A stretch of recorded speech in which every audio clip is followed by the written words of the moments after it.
Saying, I'm Mike Brightman with Brightman Designs. We offer design, drafting, visualization, and workflow training services.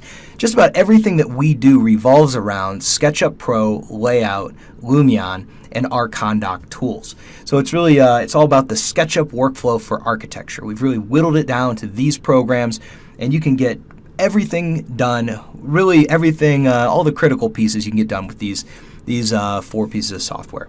So today what I'm going to take a look at is axes and the origin. And so oftentimes there's some confusion when you geolocate a site, and it just the rows are kicked at a 45-degree angle. It's just not the same as the origin in SketchUp. So I want to show you how to get things set up and how to use our 0, and our 45-degree utility scenes. And that way you get things set up once, and then the project runs smoothly, and hopefully you'll have a little more confidence with the, gosh, I can't even get it through my head, the axes and the origin. All right, so the first thing I'm going to do is I'm going to geolocate a site. I'm going to go to File and choose Geolocation, Add Location. All right, and I'm going to type in 28th and Larimer, 28th Street and Larimer, Denver. I can also just type in 28th and Larimer, Denver, like that. Hit enter, and that's going to zoom me in. All of this works like, I guess it's not necessarily Google Maps anymore, it's OpenStreetMap, but all the same deal. Type in an intersection, an address, city, you'll get there. I'll click the plus sign a couple of times, and that's going to zoom me in onto the location I chose, and then I can start panning around, and I'm pretty familiar with this site. This is our Boulevard Coffee Shop site. So we're going to just position this little crosshair on there, and I'll click on Select Region, and you can always stretch your pins around, do whatever you need, and click Grab. All right, so what that's going to do, oh yeah, we got more people joining. Very good. All right, so that's going to bring in our site.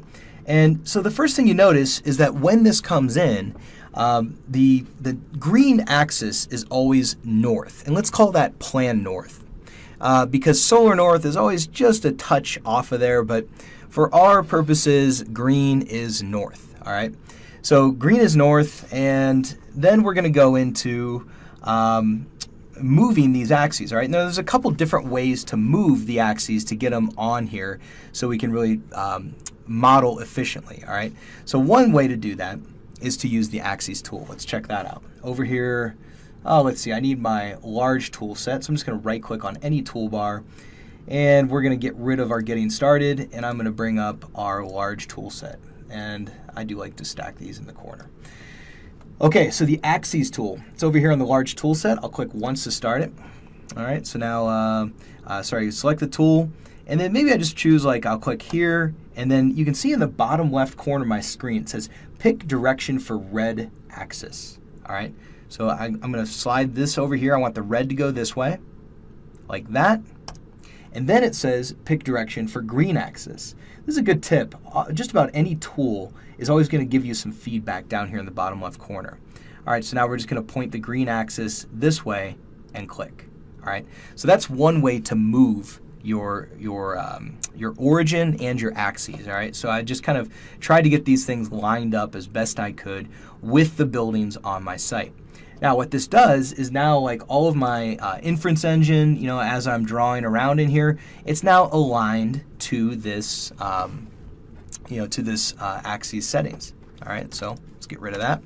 All right, now you can always reset your axes. So a lot of people hesitate to mess with the axes because it's how do I get back to default and kind of undo what I've done. All right, so there is a base origin of the model, and you can find that by right-clicking on any axis and choose Reset. All right, so check this out.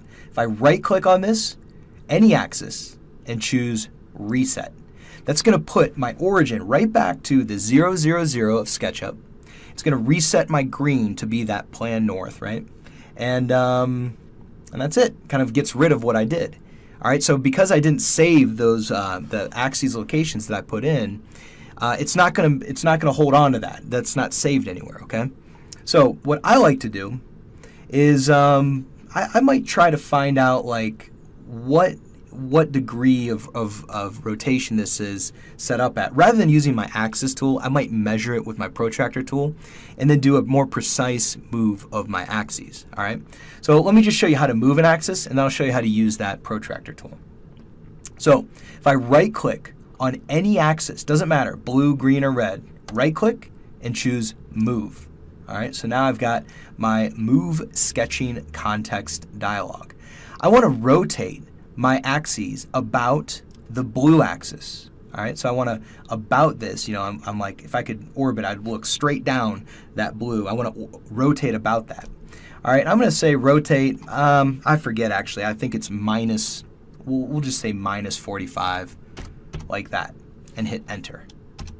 All right, so it looks like the minus went clockwise, as a matter of fact. All right, so let's just do that one more time. I'll right click, hit reset, right click, hit move, rotate my sketching context. I want to rotate it about the blue by 45 and hit OK. All right. So oftentimes, the actual location of your origin, it just depends. I goof around with this a lot. It depends on what you're doing. If you're importing everything into Lumion, I do prefer to just kind of leave my axes in place. But you can also move them. You can. Like, I guess what I mean by that is I like to leave my 0, 0, 0 at the base level, or the default 0, 0, 0 of SketchUp. And then I can choose to rotate about those. Sometimes it's helpful to like set like a point up over here. You might just say like, all right, I'm just going to draw like a crosshair over here. And this is going to be my new origin point for all of my components and everything that I'm referencing out. But we're not going to do that. I prefer to just leave it here. But certainly once it's rotated by 45 degrees, it makes it a little bit easier to come over here, because see, now my axes tool, it's set up on that on the axes that I've rotated, and then I can just kind of click 3 times and move it over there. All right. Okay, so let's see. Let me just try one more thing here. Let's see. I'm going to delete these. These are these 0, 0, and 45. These are utility scenes. I explain these in great detail in my book, The SketchUp Workflow for Architecture.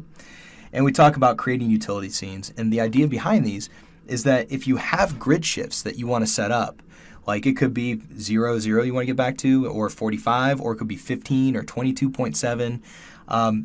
You just want to make sure that you set them up, because you always want to draw on that same grid shift, right? So let's set up a few of these. I'm going to delete these scenes and show you how to create them from scratch. All right, so I'm going to delete my 2 utility scenes. So now they're gone. And so this way, if you've already started a project and you don't have our template, you'll know exactly how to create them. Okay, so what I would do is, like I mentioned, I like to start with the base origin. So I right click and choose reset. All right, so this one, I might call this 45, because technically it's at a 45 degree angle off of what I want to be drawing at. All right, so I'm going to go to my scenes and click the plus sign. I'm going to move that new scene down to the end. I'm going to rename it. Let's see, I call this one 45 and hit enter. Now, this is really important for a utility scene that's only holding on to the axis location. We don't want a camera location. We don't want to save layers or hidden geometry or styles or anything. We don't care about anything on this utility scene except for the axis location. So if I uncheck everything except my axis location, now whenever I go over here and like change my axes to something really strange like this, all right, I can always click on 45 and it jumps it right back there. But notice that it did not jump the camera back, because if I were to save a camera location and then I were to say like, let's do some wonky axes over there. Well, now if I click on this, watch what happens. It jumps my camera and my axes. I don't want to do that. I only want to jump the axes. So I can tell you that 99% of the time when you create a scene, you are only going to check all of the properties to save on and then leave them alone. You don't want to be in here dancing around, goofing with these things too much. All right, so there's our 45 scene, and then let's make one more. I'm going to go in here, again, right click. Whenever you see that the reset is grayed out, you know that you're back at that base origin of SketchUp. All right, so what I'm going to do this time is right click and choose move. Again, I want to rotate about the blue direction, and I'm going to do 45 degrees and hit enter. All right. Next, I'm going to just go to my scenes. I'm going to click on the plus sign, and I'm going to call this one 0, 0 and hit enter. I'll hit tab and backspace. I don't need any of that description in there. This one's already set up because I was already on that 45. Whenever I click a plus sign when I'm on a scene, it duplicates that scene. All right, so now I can go from 45 to 0. Let's try one more. I like to arrange them in order here. I'm gonna move this to the left, so it goes 0, 0, 45. And let's just let's do like a 25 degree. All right, so we're at 0, 0. I'm going to right click on any axis and choose move, and we're going to rotate about the blue, and I'm going to rotate minus 22.5. Remember, minus is going to go clockwise, so let's say minus. I forget what I said. We'll do minus 25 and say OK. All right, so now if I want to hold on to this, I can just click the plus sign and call this 25, enter. So now it's really easy for me to go from 0 to 25 to 45. And where this comes in handy is if you have a grid shift in your plan. So I'm going from 0 to 25 to 45.